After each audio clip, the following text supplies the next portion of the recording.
Este es un recorrido por el patrimonio emocional de los argentinos.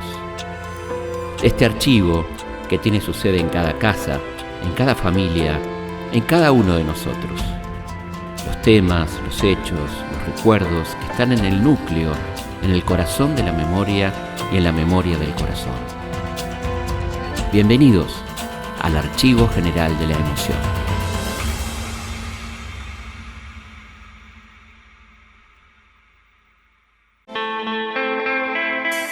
Habías empezado la facultad hacía poco. El sueño de los viejos era tener un profesional en la familia.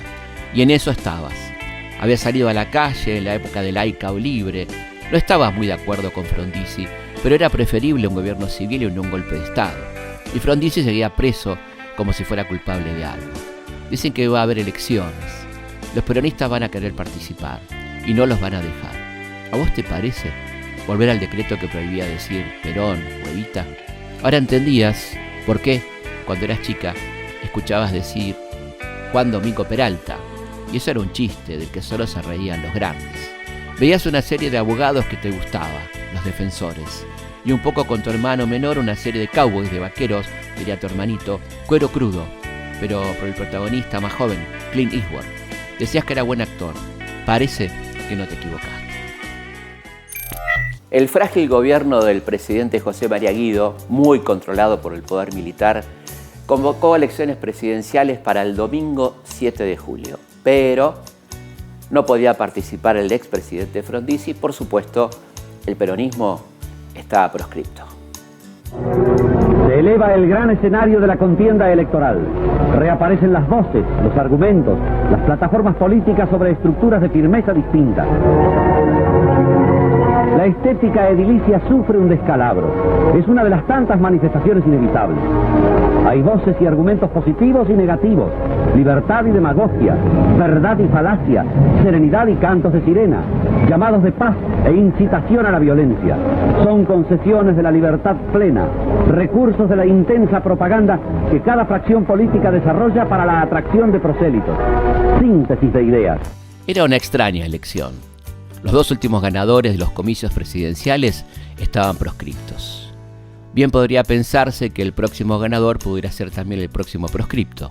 Por las dudas, se prohibió la fórmula del Partido Demócrata Cristiano por la reconocida militancia peronista del neurocirujano Raúl Matera, que era candidato a presidente acompañado por Horacio Sueldo. De los 11.300.000 habilitados para votar, lo hizo el 83%. El 15% votó en blanco.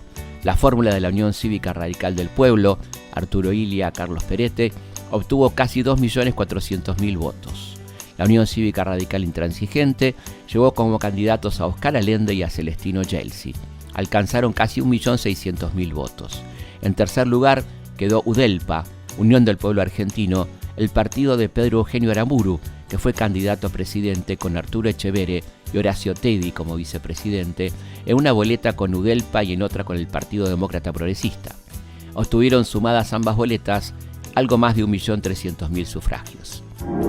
En el Congreso Nacional se salvan discrepancias políticas e intereses de partido, esenciales en el juego democrático. El colegio electoral consagra una fórmula presidencial con el voto positivo prácticamente total de sus miembros. El 31 de julio, los colegios electorales ratificaron a Arturo Illia como presidente con 270 votos sobre un total de 462, unos 31 votos más que el mínimo necesario. ¿Cuánto podría durar una presidencia sometida al control diario de las Fuerzas Armadas, que actuaban como un partido, con ambiciones personales y luchas internas? En la madrugada del 11 de julio se produjo el naufragio del barco Ciudad Asunción, una de las mayores tragedias en el Río de la Plata del siglo XX. Tu papá le decía el vapor de la carrera, claro. Así le decían a los barcos que recorrían el trayecto entre Montevideo y Buenos Aires por ese entonces, en unas 8 horas. En esos días habías visto una foto en el diario en la que parecía que el obelisco se había esfumado. No se veía nada en la ciudad, en el río tampoco. Los vuelos se habían suspendido. El Ciudad de Asunción había salido de Montevideo con 360 pasajeros y 64 tripulantes. Recién a las 21 se le autorizó el emprender viaje a Buenos Aires. Era un barco construido en Escocia en 1929. Podría transportar 77 tripulantes y un máximo de 511 pasajeros. Casi 100 metros de eslora, o sea de proa a popa, y un ancho de manga de unos 19 metros. El capitán, en lugar de poner rumbo hacia el sur para tomar el canal Punta Indio, parece haber elegido una ruta que permite ahorrar tiempo y combustible. La niebla impidió ver las boyas que señalaban los restos de un carguero griego. La colisión se produjo alrededor de las 3 de la mañana. Se dio la orden a los pasajeros de salir de los camarotes y ponerse a resguardo en cubierta. Sumado a todo eso, tal vez al efectuar una reparación o por las antorchas que encendieron algunos pasajeros, el barco comenzó a prenderse fuego. En su desesperación, había quienes se arrojaban al agua. No había botes para todos. El barco nunca se hundió completamente. A las 3 horas del hecho comenzaron a ser rescatados por el patrullero King de la Armada Argentina. Otras embarcaciones combatían las llamas. Las imágenes eran impactantes. Se ha hablado de una cifra de 53 a 58 muertos. Algunos pasajeros murieron ahogados, otros por hipotermia. Hubo juicio y condenas, muchas en suspenso.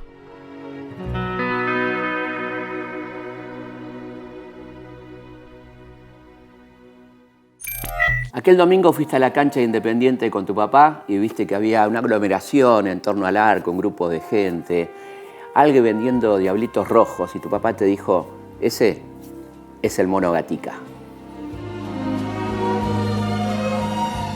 No tenías edad para saber de quién estaban hablando. Después supiste que ese muchacho pobremente vestido, de enorme sonrisa, medio rubión, de ojos claros y mirada perdida, había sido un gran boxeador, un ídolo. José María Gatica fue un boxeador de peso liviano, nacido en Villa Mercedes, San Luis, el 25 de mayo de 1925. Disputó 96 combates, de los cuales ganó 86, 72 de ellos por nocaut. Nunca ganó ningún título profesional. Fue lustrabotas en la Estación Constitución y cambió las trompadas de la calle y de la vida por las del ring. Lázaro Coxi, un peluquero de origen albanés, le habló para que se dedicara al boxeo. Peleaba por unos 20 pesos en un cuadrilátero improvisado en ese lugar, un viejo palacio que alojaba marineros, La Misión. Debutó como profesional en diciembre de 1945. Tenía un estilo que la tribuna popular valoraba. Iba siempre al frente. No parecía estudiar a sus rivales. Perón y Eva Perón también iban al Luna Park a verlo. Gatica se identificó con el peronismo y el peronismo con él. Sus peleas con Alfredo Prada fueron memorables. Pelearon 6 veces con 3 victorias para cada uno. Se quitaron mutuamente el invicto. En medio de una honda expectativa comienza el encuentro. Gatica castiga de derecha mientras Prada anula a su izquierda acortando las distancias. El combate se torna entonces engorroso, pleno de transgresiones por ambas partes que disminuyen el nivel técnico de la lucha. No obstante, la pelea es emocionante, pues el peligro del knockout está latente y el público pide insistentemente lucha franca. La pelea no varía hasta el 7º round, en que Prada deja en libertad el brazo izquierdo de Gatica y este con un certero y potente cross a la mandíbula lo derriba mientras el juez inicia la cuenta y suena el gong.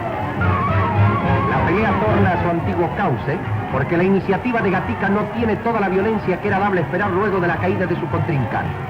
Sin una definición categórica, finaliza el match con el triunfo de José María Gatica por puntos.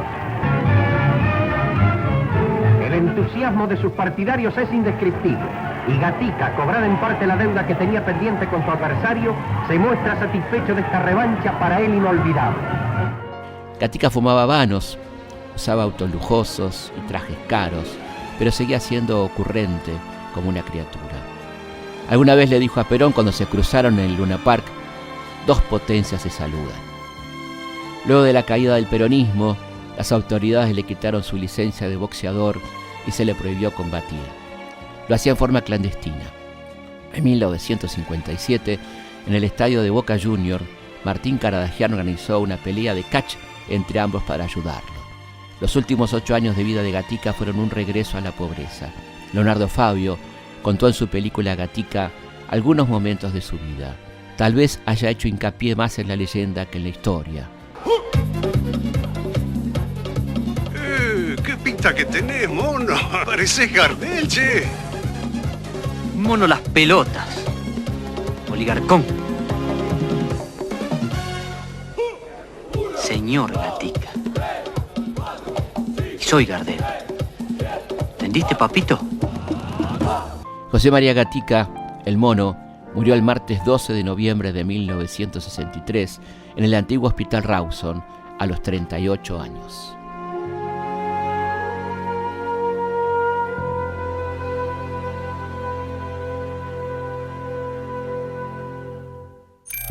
Si alguien piensa que la televisión de aquellos años era correcta, mojigata, tranquila, la verdad que se equivoca. Era bastante incorrecta, incluso en los dibujitos animados, fíjate. Fueron solo 30 capítulos de uno de los antihéroes más simpáticos de la tele. Don Gato y su pandilla mostraban a un personaje en constantes enfrentamientos con la ley, representada en ese caso por el oficial Matute, y a un grupo integrado por Benito, Cucho, Demóstenes, Panza y Espanto. Algo así como la incorrección, mucho antes de Bart Simpson.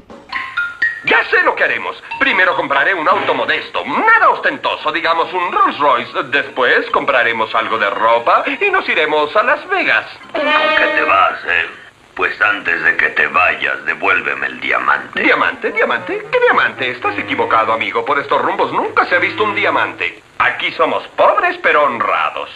Vivimos de propinas. De cuando en cuando nos cae algo más, pero diamantes nunca. La serie de guerra más famosa de la televisión fue Combate. 152 capítulos que se emitieron desde 1962 a 1967. Contrariamente a lo que puede pensarse por el título, no era una glorificación de la violencia ni del coraje, ni había buenos de un lado y malos del otro. Tuvo a Vic Morrow como el sargento Chip Saunders, a un gran actor principal. La utilización de imágenes de documentales le sumaba credibilidad a la serie. 10 de sus capítulos de la primera temporada fueron dirigidos por el cineasta Robert Altman. Hay que correr el riesgo. Envía a sus hombres hacia el norte y hacia el campanario. Quiero que siempre haya 2 soldados vigilando, día y noche. En cuanto el batallón se vaya, no deben andar por la calle ni asomarse a las ventanas. Si la ciudad se ve desierta, es muy posible que se vayan. Ya nos veremos mañana. ¿Alguna pregunta? No, ninguna. Buena suerte, sargento. The Dick Van Dyke Show.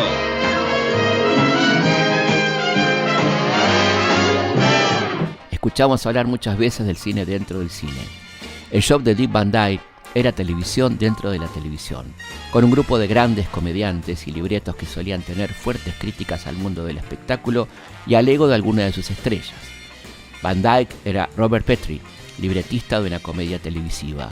El creador de la serie, Carl Reiner, interpretaba a Alan Brady, el protagonista del show que escribía Petrie. Mary Tyler Moore era Laura, la esposa de Petrie, y tuvo un papel tan destacado que brilló posteriormente en su propio show.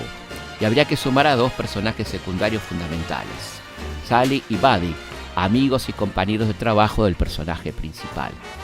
Fueron 158 episodios de 30 minutos, producidos entre 1961 y 1966, que obtuvieron 15 Emmys, el premio de la televisión de los Estados Unidos. Cuando quieras ver cómo era hacer buena comedia, mírala, está en YouTube. Remember, finders keepers, losers weepers, and because that's true, you're mine now, you wonderful you.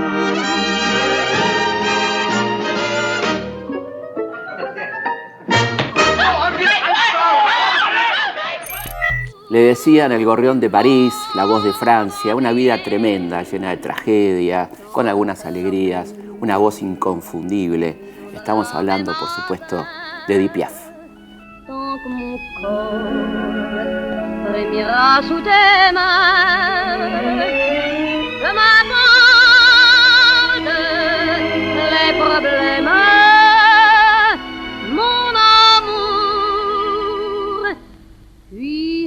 Que tu m'aimes.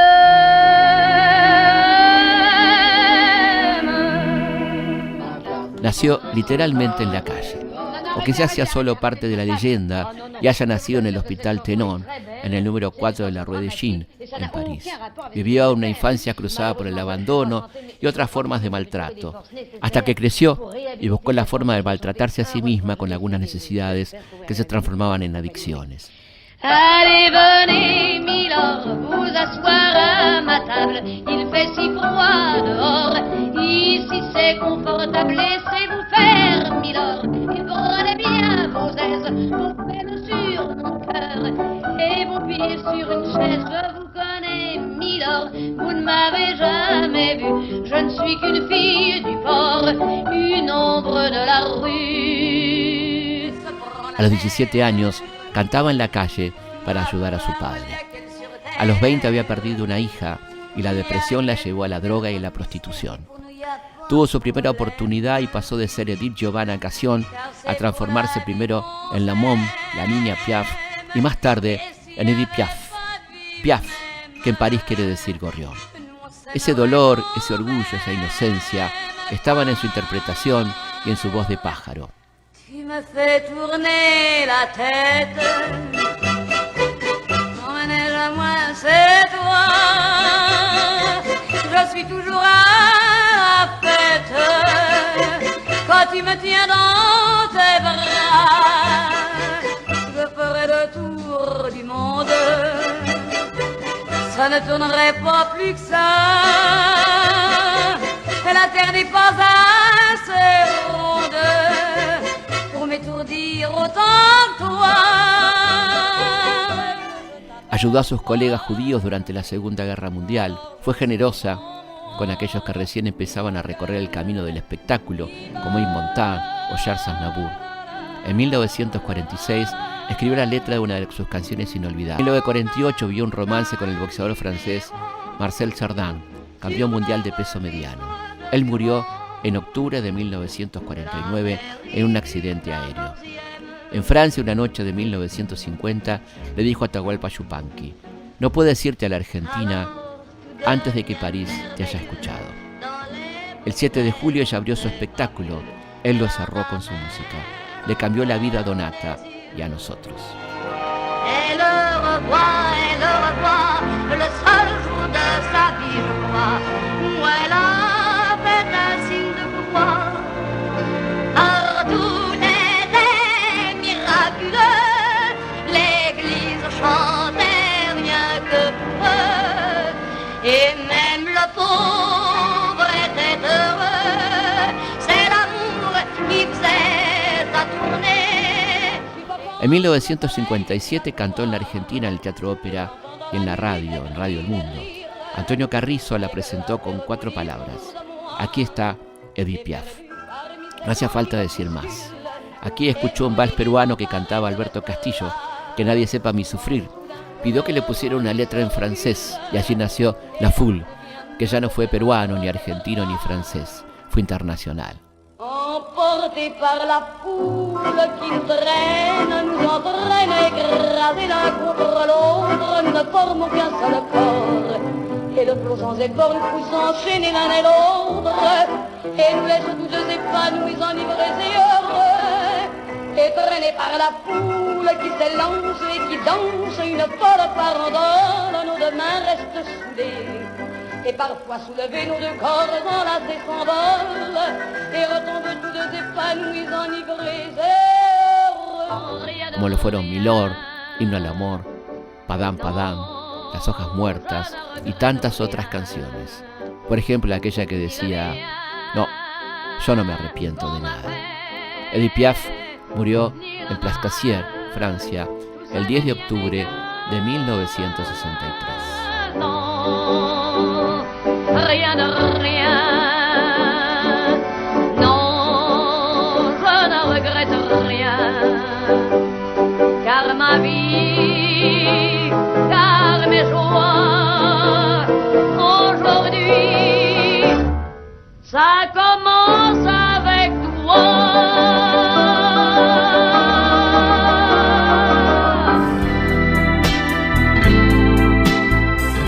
En 1963 se produjo un nuevo episodio de la tragicomedia de la guerrita entre azules y colorados. El año pasado había terminado con el triunfo de los azules. ¿Y ahora qué pasaría? Los dos grupos hacían política y eran antiperonistas. Los colorados equiparaban al peronismo con el comunismo y pensaban que no tenía lugar en una sociedad democrática, entre comillas. Los azules pensaban que los seguidores de Perón eran recuperables, pero no opinaban lo mismo del líder justicialista. El presidente, José María Guido, quería que las elecciones presidenciales fueran ese mismo año. Para los colorados, una participación del peronismo en el proceso electoral era un riesgo que no estaban dispuestos a correr. Podía dar lugar a una victoria al regreso de Perón. El presidente había llamado a un acuerdo nacional, pero no había logrado muchas adhesiones. En la madrugada del 2 de abril se sublevó un gran sector de la Marina y un grupo importante del Ejército. En la Armada, las bases de Río Santiago, Mar del Plata, Puerto Belgrano, Punta Indio, la Escuela de Mecánica de la Armada, el Comando de Infantería de Marina y el Comando de Operaciones Navales. En el Ejército, unidades de Bariloche, Camet, Córdoba, Jujuy, Junín de los Andes y Río Gallegos. El teniente general Benjamín Menéndez, uno de los militares golpistas del alzamiento de 1951 contra Perón, era uno de los caudillos de los colorados.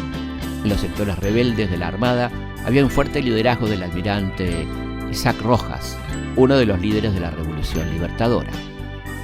En Puerto Belgrano triunfan los rebeldes colorados. Es atacado por la aviación naval el regimiento de tanques de Magdalena desde el mediodía hasta la noche. Desde Campo de Mayo, las fuerzas leales al gobierno marcharon hacia La Plata, que fuera recuperada, luego de lo cual llegaron a Punta Indio. Allí el ataque del ejército contó con el apoyo de la Fuerza Aérea. Los azules recuperan las unidades tomadas por los colorados, incluyendo Punta Indio. Se combatió en Córdoba y Jujuy. En algunos casos, hubo civiles que apoyaron a los golpistas. En la madrugada del 5 de abril, el fuego ya había cesado. Capitulación digna, se dijo. Unos 46 jefes y oficiales se fueron en 9 aviones a Uruguay. El final del enfrentamiento sí logra algunos acuerdos. Ni Perón ni el peronismo deben volver, y el hombre que debe conducir a las Fuerzas Armadas es alguien que no estuvo ni con los azules ni con los colorados, el teniente general Juan Carlos Onganía. ¿Le suena? El saldo de los combates fue de 24 muertos y casi 90 heridos. En tu casa, como habían hecho el año anterior, compraron harina, fideos, aceite, azúcar, yerba y escuchaban Radio Colonia, la radio uruguaya, para mantenerse informados.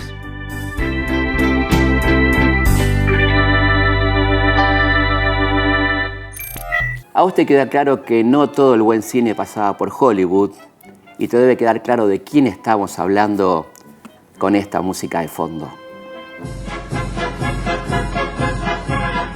Federico Fellini estrena en 1963 8,5. Va a ganar el Oscar a la mejor película de habla no inglesa. Autobiográfica, como mucho del cine de Fellini, el personaje principal es un director de cine, Marcello Mastroianni, Claudia Cardinale, Sandra Milo y Anouk Aimée.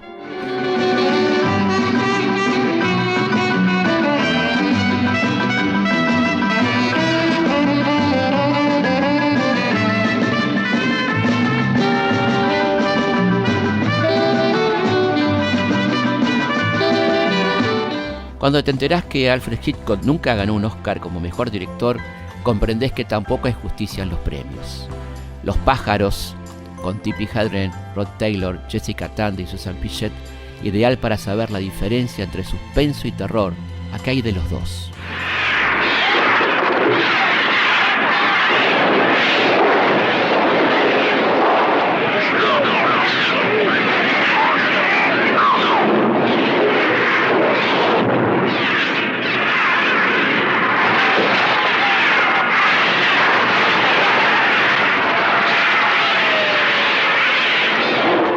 Cuatro Oscars, entre ellos Mejor Película y Mejor Director, ganó la comedia británica Tom Jones, film basado en la novela homónima de Henry Fielding, dirigido por Tony Richardson, con Albert Finney, Susan York, Hugh Griffith, David Warner y Eddie Evans.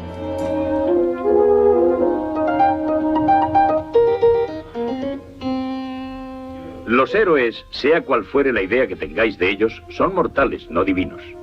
Todos somos como nos hizo Dios, y algunos mucho peor. Otra de las más vistas y con un gran costo de producción fue Cleopatra. Elizabeth Taylor, Richard Burton, Rex Harrison, Roddy McDowall y Martin Landau en los papeles protagónicos. Allí se conocieron y se enamoraron, Liz Taylor y Richard Burton, dice la tía Judith, que aporta el dato. No deberías Nadie lo hace desde mi posición. Ponte de rodillas. Ni hablar. Delante de esos 3 reyes. Simula que no sabes que nos observan.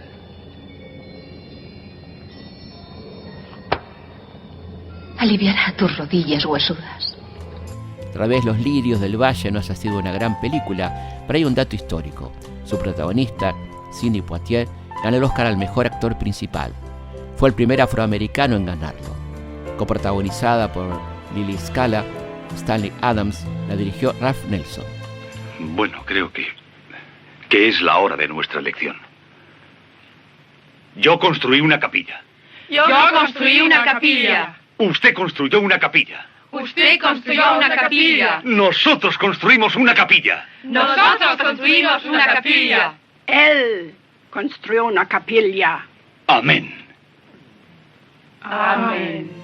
Segundo film de James Bond, De Rusia con amor, dirigido por Terence Young, con Sean Connery y Daniela Bianchi, Pedro Armendáriz y Lotte Lenya.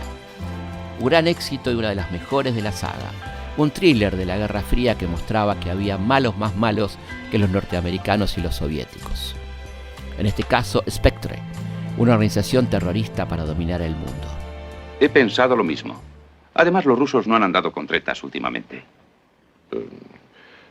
Bueno, no estoy demasiado ocupado de momento, señor. Tiene plaza en el avión de las 8:30 de la mañana.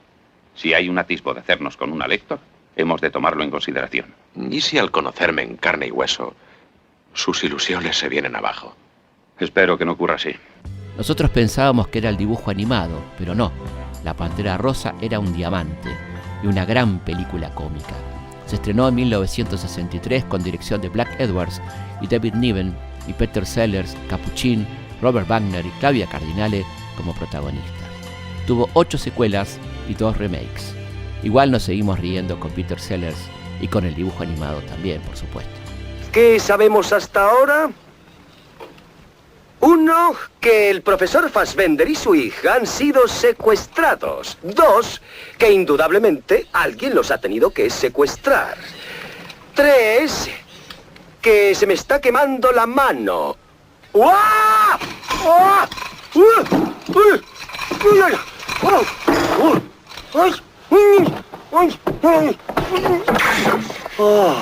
No sabemos si fue una gran película, parece ser que no, pero la escena de los esqueletos guerreros de Jason y los argonautas merecía un Oscar, y el creador de efectos especiales, Ray Harryhausen, no lo tuvo.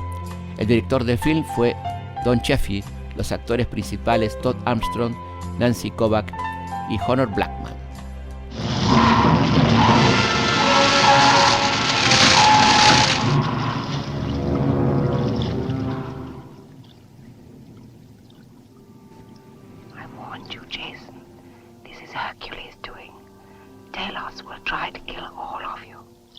How can I fight him?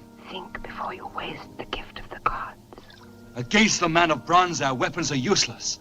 I repeat that question. Then I must answer it. Fight Delos with your wits rather than your courage. Era un domingo apacible, la gente paseando, la familia, los jóvenes guitarreando por Palermo, hasta que de pronto estalló la noticia. Se mató Juan Gálvez. Se corría la 10ª vuelta de Olavarría. Eran 166 kilómetros, de los cuales 58 eran de tierra. El Ford con el número 5 que conducía a Gálvez tuvo un problema en el ingreso a la curva en el llamado Camino de los Chilenos. La segunda marcha no entraba y el auto venía demasiado fuerte. Siguió derecho, chocó contra un montículo de tierra y comenzó a dar vueltas. Juan Gálvez nunca había tenido un accidente. Él, que había sido un impulsor de las medidas de seguridad para los pilotos, no tenía puesto el cinturón de seguridad. Juan y su copiloto salieron despedidos del auto. Primero fue acompañante de su hermano Oscar. Eran tiempos en que los pilotos eran además mecánicos expertos. Debutó en las 100 millas, organizadas por el Automóvil Club de Avellaneda. Allí fue segundo de Juan Manuel Fangio. Su pinta y su sonrisa gardeliana pueden verse en Los Bólidos de Acero, una película de 1950 que dirigió Carlos Torres Ríos. Fue un ídolo, el paladín de la ruta. En 1949 se disputó el Gran Premio Argentino más largo de la historia, 11.000 kilómetros. Primero Juan, segundo Fangio y tercero Oscar Gálvez. Desde estos sitios se largó la carrera de automóviles por el Gran Premio de la República. Durante 20 días sus alternativas fueron seguidas en forma apasionada por la radiotelefonía y por los diarios. El vencedor, Juan Gálvez, aparece rodeado en esta escena por su hermano Oscar y Manuel Fangio, quien luego le dice: la próxima la gano yo. ¿Será verdad? Es el más grande corredor argentino de todos los tiempos en turismo carretera, la categoría más antigua en actividad de todo el mundo. Ganó 9 campeonatos y venció en 56 carreras. Obtuvo 5 veces como piloto el Gran Premio Argentino y otras 2 veces como acompañante de su hermano. En carretera he corrido como copiloto de Oscar en el año 1939. ¿Y cuándo como piloto? Como piloto recién lo hice por primera vez en el año 1941, detrás de Fangio en unas 1000 millas. Bueno, ya que andamos con fechas, ¿cuándo ganó su primer Gran Premio? El primer Gran Premio lo he ganado en el año 49. ¿El misterio está acá o está acá? Yo creo que un poquito en las partes. Cuando escuchás o lees que el autódromo de la ciudad de Buenos Aires también lleva su nombre, sabes que es una manera de rendirle homenaje y de hacerle justicia. ¿Todavía no hay una ruta que lleve su nombre? Juan Gálvez murió en Olavarría el 3 de marzo de 1963.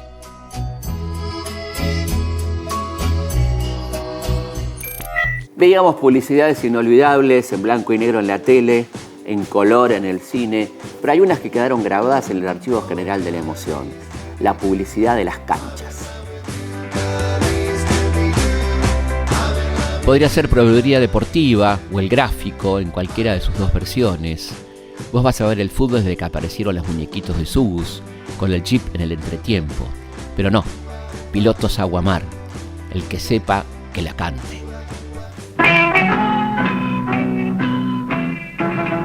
Tu piloto no es Aguamar, no es impermeable, le puedo asegurar. Un piloto es impermeable, es piloto Aguamar. Blancura y gracia de líneas. Porcelana Royal Hartford. Serena distinción. ¿Había algo de Hartford en tu casa? Esas cosas de porcelana que parecían destinadas a romperse cuando había chicos. Hartford.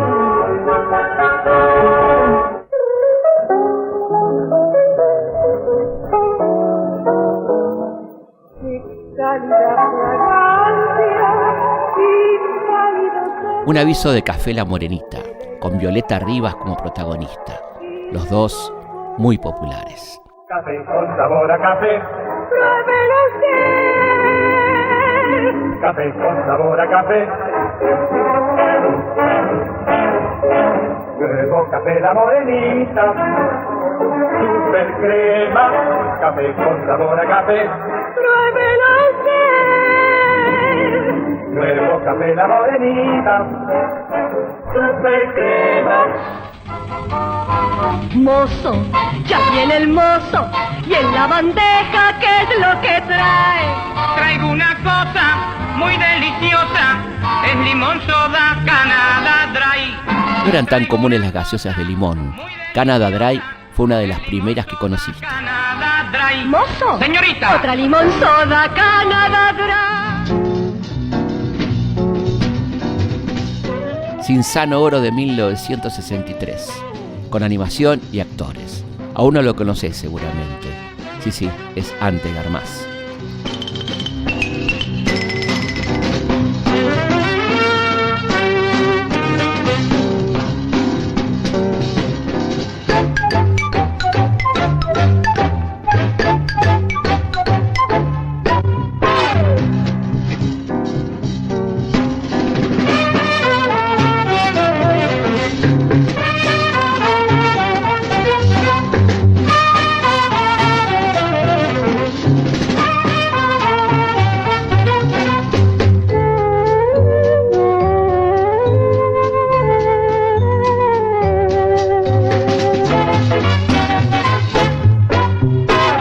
¿Qué Cinzano está en su copa?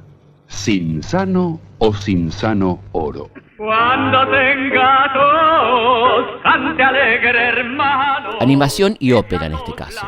La Done Mobile de Rigoletto para un aviso de pastillas Pagliano. Hombre prevenido, vale por dos, pastillas Fagliano contra las dos. Pastillas Fagliano, ¿cómo calman? ¡Qué gusto rico tienen y qué precio! 12.50 la caja. Pepsi, Pepsi, Pepsi, por fin llegó Pepsi Cola. Llegó la competencia al mundo de las gaseosas. Llegó Pepsi, una grieta de la época. No es tan dulce, pero es más rica, decías vos. Pepsi Cola, calidad y cantidad, pida Pepsi. Saquen el máximo provecho a su afeitadora eléctrica. Antes de usarla, aplíquese la nueva Ice Blue Electric Shave de Williams. Electric Shave Ice Blue de Williams evapora la transpiración. Endereza los pelos de la barba. Si John Connery se afectaba con máquina eléctrica, y ya era tiempo de dejar la Gillette. Era el comienzo de los metrosexuales de los 60. Y para rematar su afeitada, aplíquese la refrescante Ice Blue Aquabelva, cuyas propiedades humectantes entonan y vivifican la piel. Recuerde, sáquele el máximo provecho a su afeitadora eléctrica con la nueva Ice Blue Electric Shave de Williams.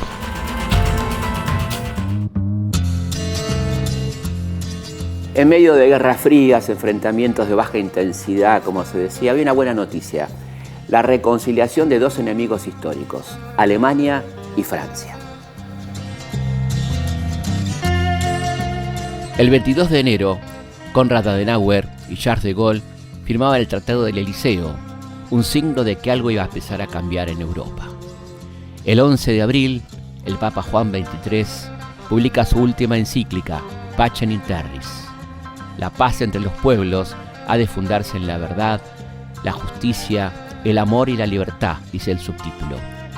Pocos meses después, el 3 de junio, a los 81 años, moría este Papa bueno que había optado por los pobres. Había sido elegido en 1958.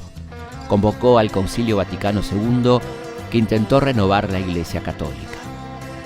El 16 de junio, la soviética Valentina Tereshkova, de 26 años, se convirtió en la primera mujer en viajar al espacio. Cosmonauta, decían los rusos. Orbitó el planeta unas 48 veces y regresó a los 3 días. El 21 de junio, el cardenal Giovanni Montini, arzobispo de Milán, es designado papa. Será conocido como Pablo VI.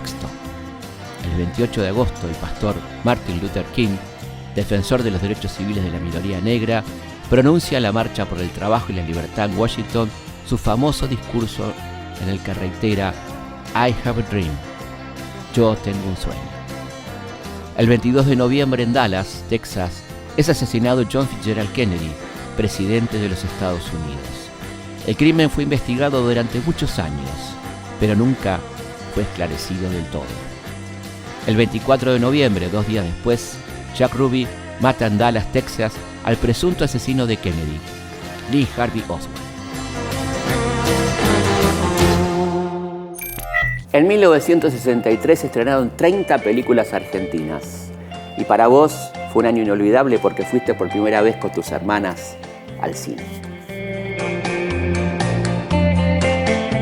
Y vieron a Carlitos Balá en Canuto Cañete, Conscripto del 7, guión de Abel Santa Cruz, dirección de Leo Fleider y Julio Saraceni, con Morenita Galé, Héctor Méndez, Roberto Fugazot y Romualdo Quiroga. ¿Y usted quién es? Canuto Cañete. Mi nombre no le dice nada. Aquí no hay nombres, hay conscripto. Y no me vuelvo a hablar de su enfermedad. ¿Ocupación? Quehaceres domésticos. Ah, sí, quehaceres domésticos. Ayudo a mi madre. A mi madre que me vio nacer. Muy gracioso. A mí también me vio nacer. Si mi madre lo vio nacer a usted, entonces somos amigos de familia. Ingeniosa deducción, soldado. Entonces voy a tratarlo como si fuera un pariente. Muchas gracias, Serandado. Viste, me acomodé. Para los grandes de la familia, la mejor película de ese año fue Paula Cautiva.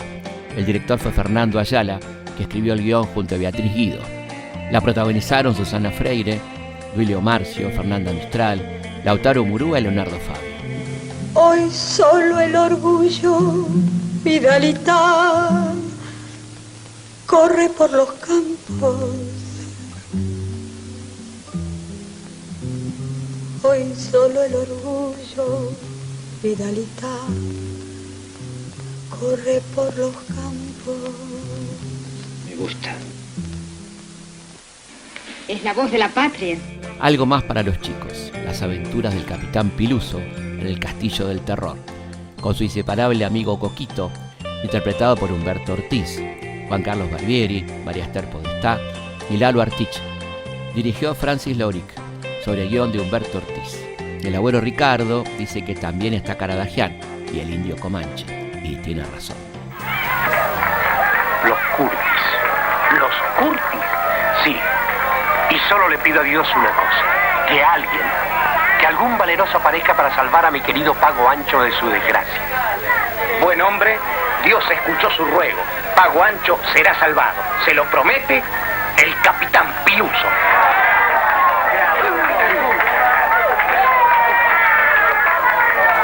Hugo del Carril protagonizó y dirigió La Calecita, que tuvo guión de Rodolfo Tahuada. Mario Lozano, Fanny Navarro, María Aurelia Bisutti, Beba Vidart y Florén del Bene fueron sus coprotagonistas. Tu familia y tu raza van a tener que comprender que nos queremos. ¿Quién se lo va a hacer comprender? ¿Vos? Sí, yo. Esta misma noche voy a hablar con tu padre. No. No lo hagas. ¿Por qué no? Porque en ese mismo momento terminaría todo. Irremediablemente. Muchas figuras de la escena nacional en una película muy exitosa. La cigarra no es un bicho.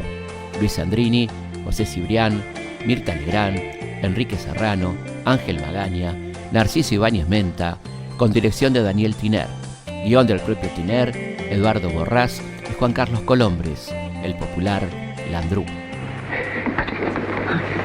Ya estamos solos. ¿Sí? Ya estamos solos. ¿Qué dices? Ya estamos solos acá adentro. Soltame, hombre, pero ¿no te das cuenta que estamos en la galería de los espejos del parque japonés? Esto es una indecencia. No, bueno, hacemos una cosa. Apagamos la luz como si estuviéramos en casa. No tenés vergüenza. Tráeme a mí aquí. Yo, que soy la madre de tus hijos. ¿Y qué querías? ¿Que viniera con otra? Una película de fútbol siempre tiene un atractivo especial.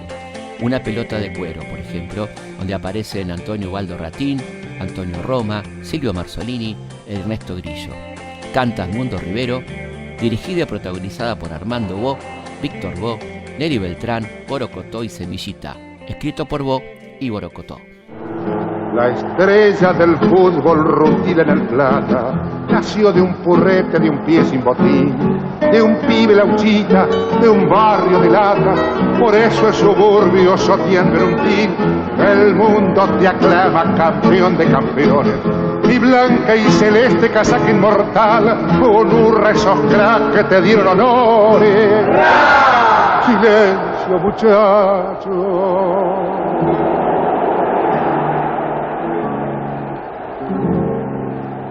Por los que no están. 1963, qué año maravilloso para la música universal. Si pensás que es por los Beatles, tenés razón. Y si pensás que es por Dylan, por supuesto que también. El primer simple de los Beatles fue Love Me Do. Había sido publicado el año anterior. En 1963 se conoció el primer long play con 14 canciones. Please Please Me. Love, love me do. You know I love you. I'll always be true. So please, love me do. Oh, love me do. Otro de los temas que definen una época, Bob Dylan presenta Blowing in the Wind. Habla de la guerra, la paz y la libertad, y va a ser la música de fondo de los 60. Yes, and how many years must one man have before he can hear a people cry? Yes, and how many deaths will it take till he knows too many people have died? The answer, my friend, is a blowing in the wind. The answer is blowing in the wind.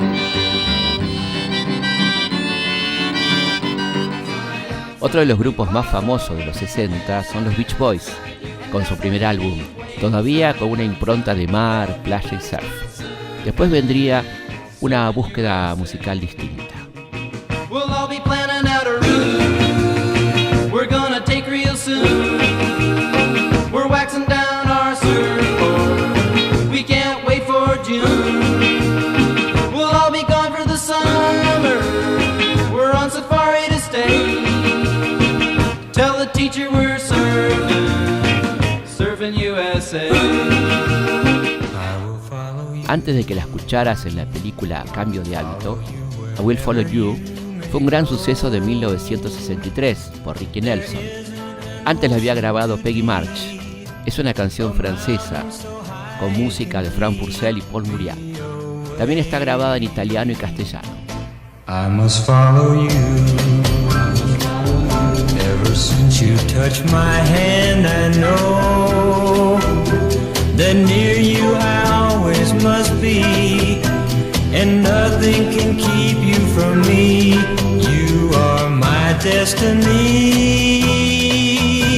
I love you, I love you, I love you, and where you go I'll follow, I'll follow, I'll follow. You'll always be my true love, my true love, my true love, from now until forever, forever, forever. The Four Seasons, el grupo liderado por Frankie Valli, que todavía sigue cantando, grabó 2 álbumes en 1963. El primero de ellos tiene 2 de sus canciones más conocidas, Big Girls Don't Cry y Walk Like a Man. Oh, how you tried to cut me down to size, telling dirty lies to my friends. Oh, my own father said, give her up, don't bother. The world isn't coming to an end. He said, walk like a man, talk like a man, walk like a man, my son. No woman's world falling on the earth, so walk like a man, my son. The Ronettes, producidos por Phil Spector, grabaron ese año Be My Baby, el tema que las hizo famosas. En los coros del disco estaba nada menos que Cher. Cuando quieras recordar cómo eran los 60, Be My Baby puede ser uno de los sonidos de la década.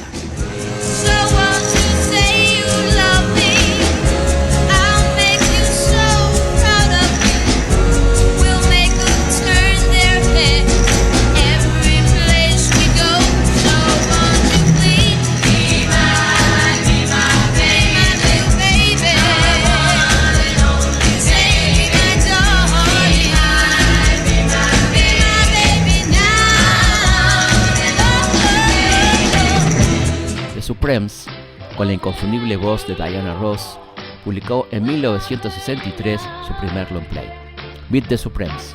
Y allí es Where Did Our Love Go?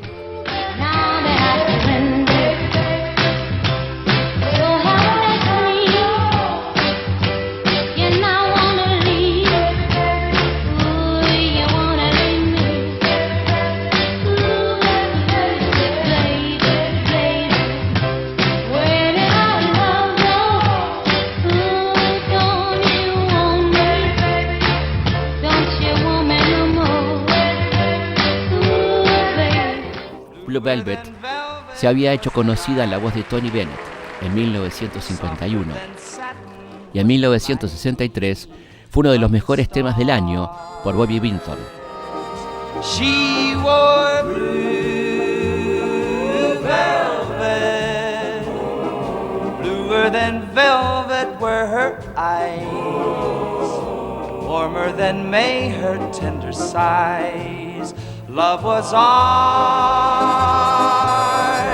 and I still can see blue velvet through my tears.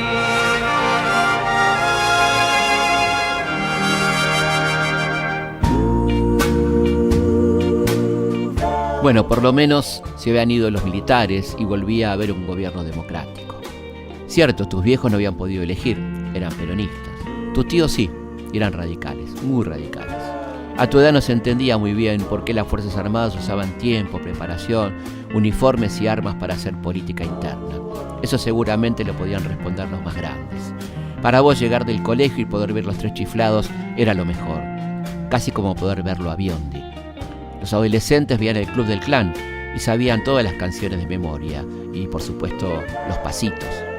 Los varones hubieran querido tener los pulóveres de Johnny Tedesco o las camisas hawaianas de Nicky Jones o una novia como Jolly Land. Tus hermanas, que estaban en la secundaria, leían Radiolandia o Canal TV y parecía que sabían todo, como el personaje de Cholula, loca por los astros. Para vos, jugar al fútbol los sábados, ir a la cancha los domingos y ver si podías entrar a trabajar en la fábrica de engranajes era lo mejor que te podía pasar. Como decía doña Aide, tenés salud, tenés trabajo, ¿qué más querés? Trabajo hay. Con que los precios no suban tanto y los sueldos se acomoden un poco, ya estaríamos.